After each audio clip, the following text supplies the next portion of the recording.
बिस्मिल्लाहिर्रहमानिर्रहीम। आज हमारा जो टॉपिक है वो है 10.4 from Cengel which is approximation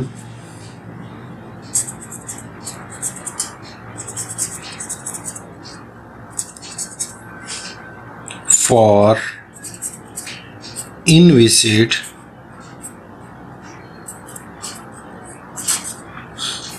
region of flow।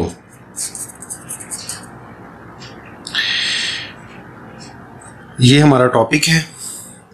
हम लोग अपनी इस लेक्चर सीरीज़ में हम लोगों ने स्टार्ट किया हुआ है कि हमारे पास नेवियर-स्टोक्स इक्वेशंस हैं। नेवियर-स्टोक्स इक्वेशंस के ऊपर हम लोग अपने दिए गए फ्लूइड प्रॉब्लम के मुताबिक हम उसके ऊपर अप्रॉक्सीमेशंस अप्लाई कर रहे हैं। तो आज जो हमने अप्लाई करनी है अप्रॉक्सीमेशन नेवियर-स्टोक्स इक्वेशन की वो है इनविसिड रीजन ऑफ फ्लो। अब पहला क्वेश्चन है कि व्हाट इज इनविसिड। इनविसिड क्या है? इनविसिड का मतलब है इनविसिड का मतलब है कांस्टेंट विस्कोसिटी या नो विस्कस इफेक्ट्स। वो रीजन जिसमें कोई विस्कस इफेक्ट्स ना हो, वो रीजन जिसमें कोई विस्कस इफेक्ट्स ना हो तो हम उस फ्लो को इनविसिड फ्लो के तौर पे हम उसको डील करते हैं।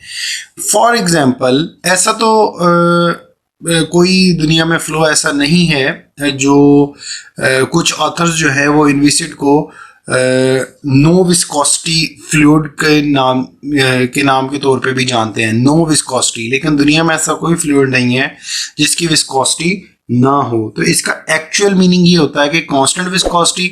तो हम जो चीज़ कांस्टेंट होती है उसको भी अपने एनालिसिस में निकाल देते हैं, या फिर नो विस्कस इफेक्ट्स जहाँ पे विस्कस इफेक्ट बहुत मिनिमल हो जाते हैं। तो हमारे पास दो सिचुएशन होती हैं, एक एक्सटर्नल फ्लोज और एक इंटरनल फ्लोज। अगर लेट्स सपोज मेरे पास अगर ये एक एयरफॉयल है, ठीक है, तो यहाँ पे अगर हवा आ रही है, ठीक है, तो इधर से ऐसे गुजरेगी इसके ऊपर से, ठीक है, गुजरने के बाद ये ऐसे जाएगी, सिमिलरली इधर से भी ऐसे।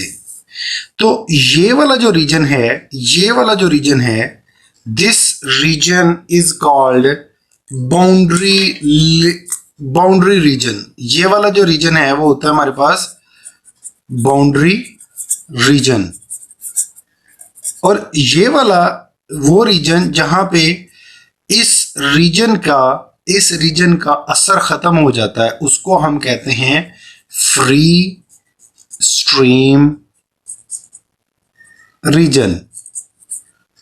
यानी कि वो रीजन जहां पे वेलोसिटी ग्रेडियंट एग्जिस्ट करना खत्म हो जाता है। यानी कि जहां पे देखिए हम लोगों ने देखा हुआ है कि अगर मैं इस चीज को अलग करूं तो फर्ज करें ये एयरफॉयल की बाउंड्री है, इसके साथ जो पहली लेयर है वो सबसे कम वेलोसिटी के साथ मूव करेगी, इसके ऊपर जो होगी वो थोड़ी सी ज्यादा वेलोसिटी के साथ मूव करेगी, इससे ऊपर जो होगी वो थोड़ी सी और ज्यादा वेलोसिटी से मूव करेगी, इससे ऊपर वाली थोड़ी सी और ज्यादा, हत्ता कि ये ऊपर जाती जाएगी। तो एक स्टेज ऐसी आएगी जहां पे इस सॉलिड लेयर की फ्रिक्शन का इफेक्ट ऊपर की तरफ जाते हुए मिनिमम हो जाएगा, तो हम ये कहेंगे बल्कि खत्म ही हो जाएगा। तो वो रीजन फर्ज करें ये यहाँ तक था, ये रीजन के जहाँ पे ये एक डेल्टा कोई लेंथ थी जहाँ पे इसका मैक्सिमम वेलोसिटी ग्रेडियंट जो है इफेक्ट हो रहा है, उसके बाद इसकी वेलोसिटी वही हो जाती है जो इनकमिंग एयर की होती है, जो पीछे आ रही होती है। तो ये रीजन हमारा बन जाता है फ्री स्ट्रीम रीजन, और ये हमारे पास बन जाता है बाउंड्री रीजन।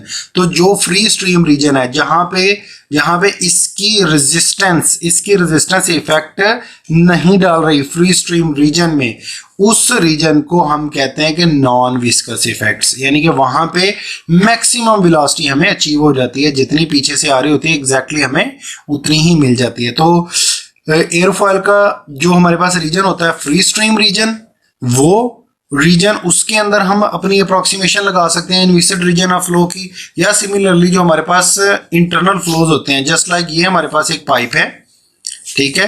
तो अगर आपको याद हो तो हमने लास्ट लेक्चर में देखा था कि यहाँ पे इस पाइप की इधर भी कुछ बाउंड्रीज का इफेक्ट आएगा और इधर भी कुछ बाउंड्रीज का इफेक्ट आएगा, लेकिन ये वाला जो रीजन है इसमें वेलोसिटी ग्रेडियंट क्या हो रहा है, एग्जिस्ट हो रहा है, यानी कि यहाँ पे मैक्सिमम ये ऐसे, अगर आपको याद हो तो इस तरीके का एक यहाँ पे प्रोफाइल बनेगा। लेकिन ये वाला जो रीजन है सेंट्रल रीजन, इसमें अगर मैं एक इसका वेलोसिटी प्रोफाइल बनाऊं तो ये ऐसा बनेगा, सेंटर वाली रीजन पे मैक्सिमम, फिर ऊपर की तरफ कम होता जाएगा और यहाँ पे सबसे मिनिमम, यहाँ पे जीरो हो जाएगा। सिमिलरली इधर कम होगा और यहाँ पे जीरो होगा। तो ऐसी क्या रीजन होती है कि इसकी हमें वेलोसिटी जो होती है वो सेंटर पे मैक्सिमम मिलती है? उसकी रीजन ये होती है कि इस बाउंड्री का जो इफेक्ट होता है वो जैसे ही हम सेंटर की तरफ away perpendicular to this boundary हम मूव करते हैं तो वेलोसिटी ग्रेडियंट यहाँ पे जो इसकी विस्कोसिटी का इफेक्ट होता है वो बिल्कुल मिनिमम होता जाता है, हत्ता कि यहाँ पे ये इतनी वीक हो जाती है विस्कस इफेक्ट कि वो कंपेरेबल जो हो जाता है उसको हम निगलेक्ट कर देते हैं।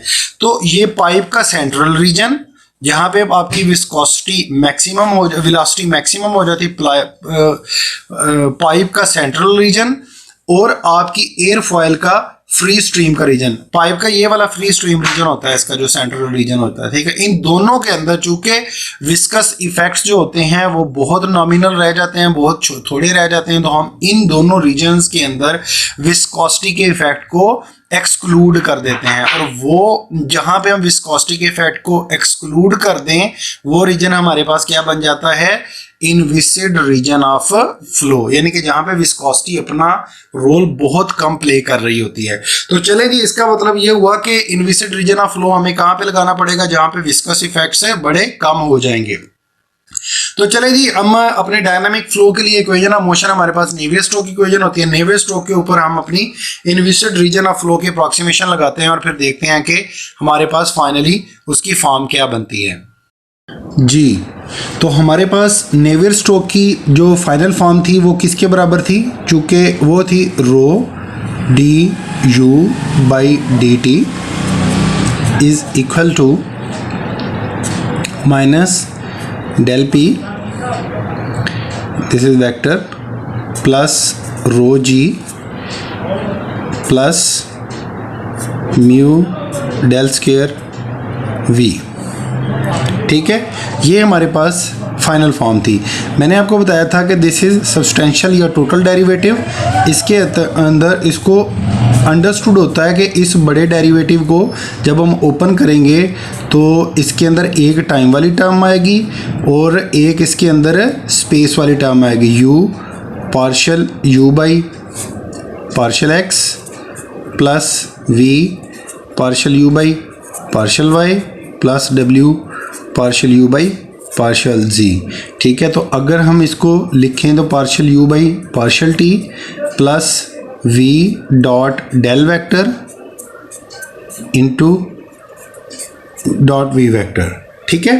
तो ये हमारे पास इसकी फाइनल फॉर्म बन जाती है। तो ये अंडरस्टूड होता है कि ये हमारे पास ये वाली जो टर्म होती है ये लोकल डेरिवेटिव होता है और ये कन्वेक्टिव डेरिवेटिव होता है, ठीक है। This is convective term, convective क्यों, इसलिए कि इसमें वेलोसिटी आ रही है, मोशन आ रही है, तो जहाँ पे मोशन आती है वो हमारे पास कन्वेक्टिव टर्म होती है, थर्मोडायनामिक्स से आपको याद होगा, और ये local derivative, local term, local derivative, ठीक है, विद रिस्पेक्ट टू जो टाइम हमें चेंज बताता है। तो अगर हमारे पास ये नेवियर स्टोक्स इक्वेशन है, इस नेवियर स्टोक्स इक्वेशन के ऊपर हमने इनविसिड रीजन ऑफ फ्लो की लगानी है, यानी कि वो रीजन जहाँ पे विस्कोसिटी एलिमिनेट हो जाएगी, जहाँ पे इनर्शियल टर्म डोमिनेट हो जाएंगी विस्कस टर्म के ऊपर, इनर्शियल टर्म डोमिनेट हो जाएंगे विस्कस टर्म के ऊपर, तो वो रीजन हमारा क्या बन जाएगा, वो रीजन बन जाएगा इनविसिड रीजन ऑफ फ्लो। चलें जी, हमारी विस्कोसिटी वाली टर्म नेग्लिजिबल हुई, तो जो रिमेनिंग फॉर्म बची इनविसिड रीजन ऑफ फ्लो के लिए वो हमारे पास क्या बच गई, rho d u by d t is equal to minus del p plus rho जी।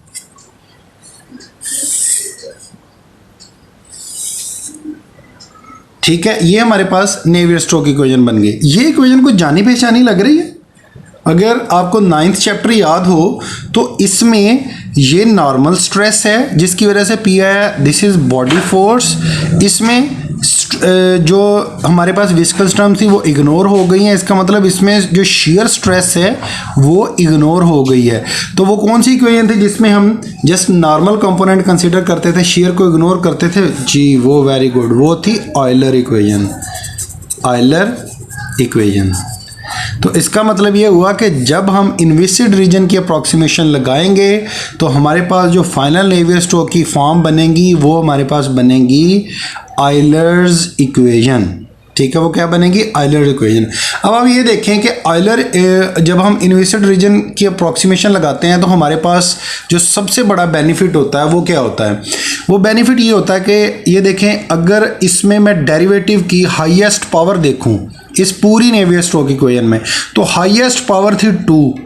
याद है ना कि ये डेल्टा क्या था, delta is basically the partial derivative. अगर आपको याद हो, मैंने पिछले क्लिप के अंदर आपको ये बताया था, डेल्टा क्या था, partial over partial x i unit vector plus partial over partial y j unit vector plus partial over partial z k unit vector. तो this is also partial derivative. तो इसमें हाईएस्ट ऑर्डर क्या था, 2।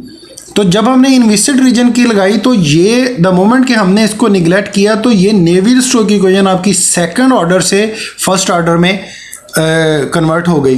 तो अब second order को solve करना बहुत मुश्किल है। जब आपने इसको फर्स्ट ऑर्डर में कर लिया तो फिर आपको इसको सॉल्व करना आसान हो जाएगा, इसलिए कि अगर ये सेकंड ऑर्डर थी ना, ये स्पेस के अंदर सेकंड ऑर्डर थी, ठीक है, इसमें ये स्पेशल कोऑर्डिनेट थे ना ये वाले, तो स्पेशल कोऑर्डिनेट के ऊपर जब स्केयर था तो इसका मतलब ये होता है कि जो स्पेस का ताल्लुक होता है ना वो बाउंड्रीज के साथ होता है।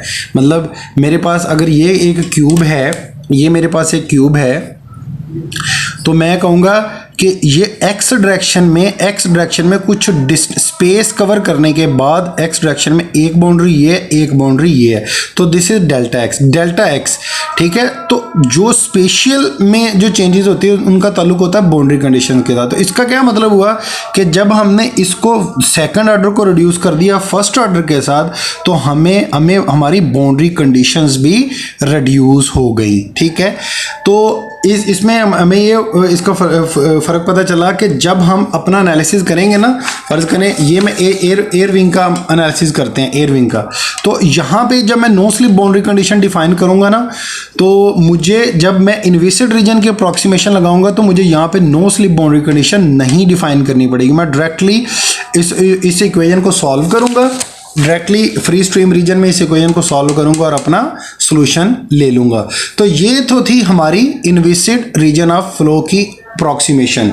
अच्छा, यहाँ पे ना 2-3 बातें बड़ी प्यारी कंक्लूजन की तरफ हमें लेके आई।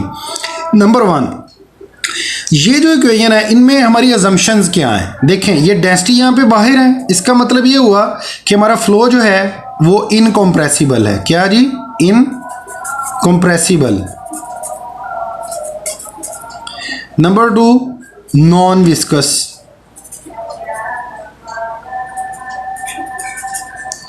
ठीक है, नंबर 2 नॉन विस्कस। अच्छा, अब अगर मैं ये दोनों अजम्पशन को थोड़ा सा फर्दर एक्सटेंड करूं, मैं इसके अंदर एक तीसरी अजम्पशन भी लगाऊं, वो है स्टेडी स्टेट की, तो देन मेरे पास फाइनल फॉर्म क्या बन जाएगी। अब ये इसको, इस वाली टर्म को उठा के मैं यहां पे पुट करता हूं, तो मेरे पास फाइनल फॉर्म क्या बन जाएगी। तो ये हमारे पास नेवियर-स्टोक्स इक्वेशन है, उसको मैंने पुट किया। अब इसके अंदर अगर मैं स्टेडी स्टेट लगाऊंगा अप्रॉक्सीमेशन, तो मेरे पास ये जो टर्म है ये उड़ गई यहाँ से। तो अब मेरे पास क्या टर्म बनी, अगर मैं डेंसिटी को डिवाइड कर दूं, v vector dot del vector, v vector is equal to del vector p over rho plus g. ठीक है, ये मेरे पास क्या कौन सी फॉर्म बन गई, for steady Euler's equation for steady incompressible and steady incompressible and non viscous flow के लिए ये मेरे पास ऑयलर इक्वेशन बन गई।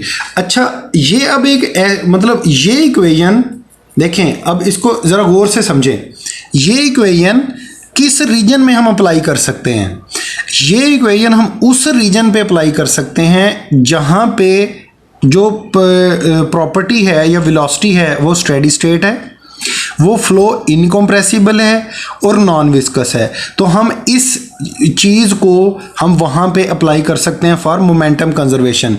लेकिन यहाँ पे अगर यही 3 अप्रॉक्सीमेशन उस रीजन में मैं लगाऊं, 3 अप्रॉक्सीमेशन, तो इसका मतलब ये हुआ कि अगर मैंने वहाँ पे टोटल एनर्जी उस रीजन में, फ़र्ज़ करें मेरे पास ये एक रीजन था, ये नंबर 1 स्टेडी भी था, नंबर 2 नॉन विस्कस भी था,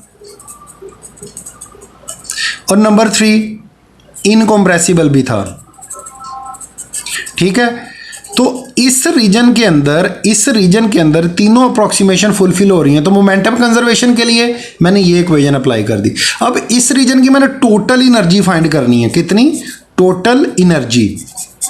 तो टोटल एनर्जी के लिए एक तो आपके पास एनर्जी इक्वेशन होती है, ठीक है, वो हम अपने कोर्स में कवर नहीं करेंगे, लेकिन बिल्कुल कह लें कि सिंप्लीफाइड फॉर्म में एक एनर्जी इक्वेशन आपने FM1 के अंदर पढ़ी थी, वो थी आपके पास बर्नौली इक्वेशन।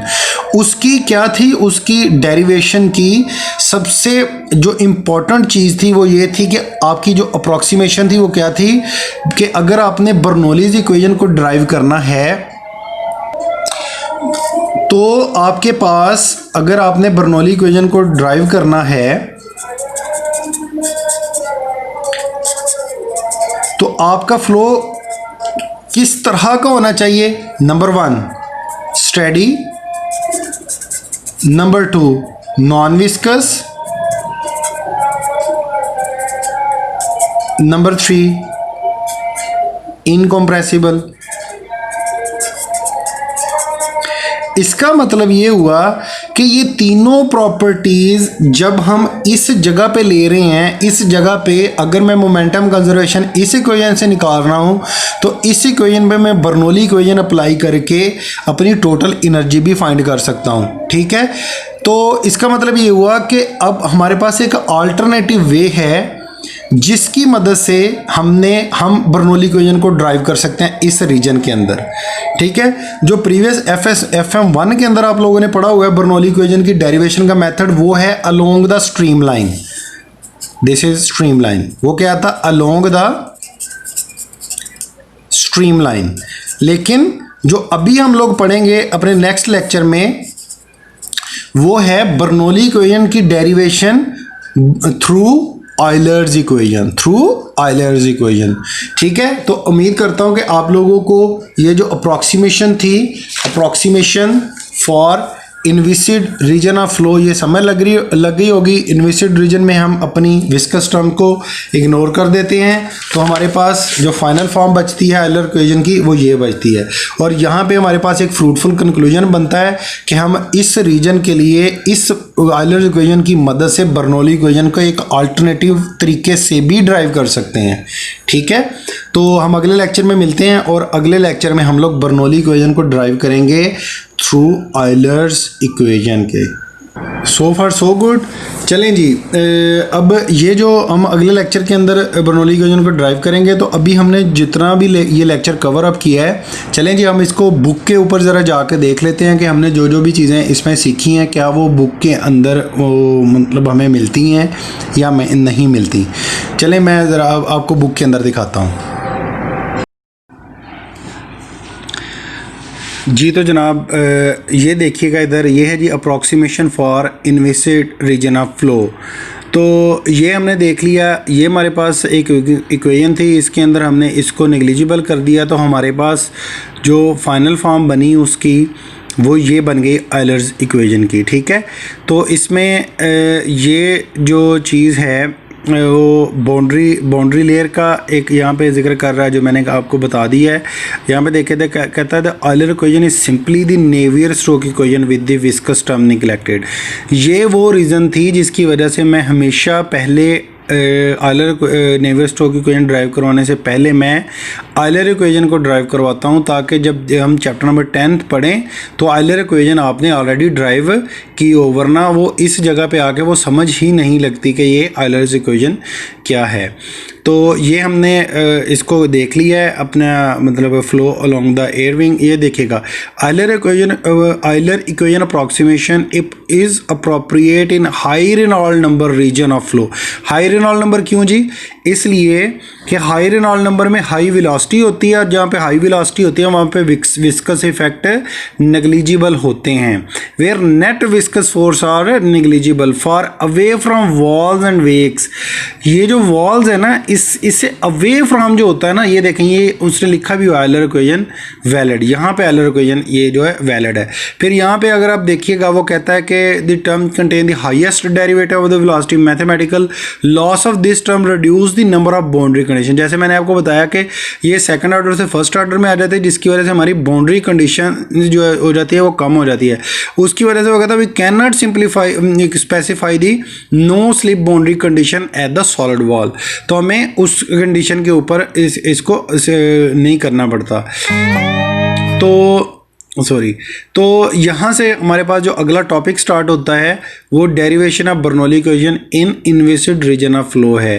तो चलें जी, हम अगले लेक्चर के अंदर जब देखते हैं कि जो डेरिवेशन है वो थ्रू बर्नौली इक्वेशन क्यों करनी है, तो इसको आपने लिंक करना है आपस में कि ये अचानक पढ़ते पढ़ते यहाँ पे उसने डेरिवेशन ऑफ बर्नौली इक्वेशन का क्यों जिक्र कर दिया। उसकी रीजन हम उस रीजन की बात कर रहे हैं जहाँ पे ऑलरेडी फ्लो आपका इनकम्प्रेसिबल है, स्टडी है, स्ट्रीमलाइन है और आपका नॉन विस्कस है। ठीक है, तो ये सारी की सारी प्रॉपर्टीज़ के लिए हम बर्नौली इक्वेशन वहाँ पे अप्लाई कर सकते हैं। तो अप्लाई भी कर सकते हैं और ड्राइव भी कर सकते हैं। तो अगले लेक्चर में हम इसको ड्राइव करेंगे। अपना बहुत सारा ख्याल रखिएगा। अल्लाह हाफिज़।